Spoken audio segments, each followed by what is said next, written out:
श्रीकृष्ण भगवंतापेक्षा श्रेष्ठ देव नाही, गीते पुढचं ज्ञान नाही, आणि छत्रपती शिवाजी महाराज पेक्षा कोणता राजा नाही. गीतेचे पात्र ज्यावेळेस आपण ओझ उचलतो, गीता अर्जुनाच्या रूपाने आपल्याला सांगितली, ज्यावेळेस आपण ओझ उचलतो त्यावेळेस आपण भीम असतो, ज्यावेळेस आपण कुठं दान करतो त्यावेळेस आपण कर्ण असतो, ज्यावेळेस कुठं आपण न्याय करतो त्यावेळेस आपण धर्म असतो, युधिष्ठिर असतो, आणि ज्यावेळेस आपण लोकांच्या चुंगल्या करतो त्यावेळेस आपण शकुनीची औलाद असतो, आणि आपल्या ज्यावेळेस कुबुद्धी येते त्यावेळेस आपण दुर्योधन असतो, आणि ज्यावेळेस आपलं हळवं कोवळं मन असतं त्यावेळेस आपण अर्जुन असून श्रीकृष्ण भगवंत आपल्या सोबत असतो. पुन्हा एकदा छत्रपती शिवाजी महाराज की, गोपाल कृष्ण भगवान की शाबास. आणि हे पंथ धर्म परमेश्वराकडे जाण्याचे मार्ग आहे.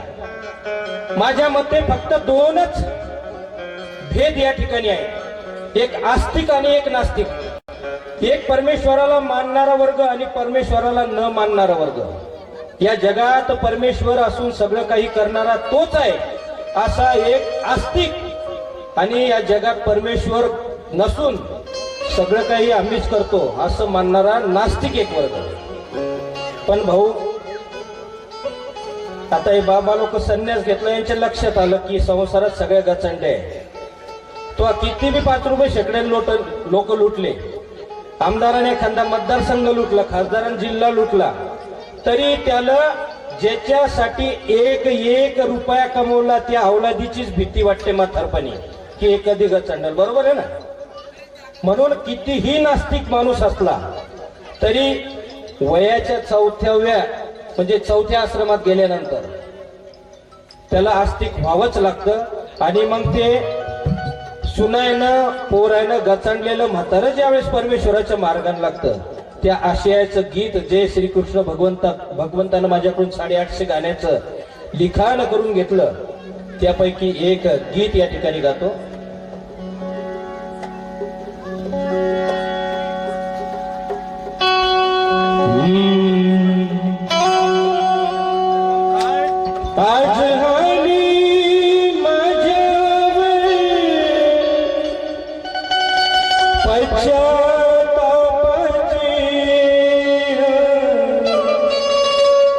संसारात गेला माझा जीवन काळ, मुलाबाळासाठी देवा किती कष्ट केले, आज कडे मला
प्रभु मला सांगना, देवा मला सांग. आता हे नास्तिक म्हातारा परमेश्वराच्या मार्गाने लागलं, पोरान काढून दिले. प्रभु मला सांगना, देवा मला सांग, किती दूर आहे तुझे पाय दादा, किती दूर आहे तुझे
आणि आताच आमच्या बुलढाण्याहून काही उपदेशांचं आगमन झालं, त्यांचं सर्वांचं या ठिकाणी स्वागत आहे.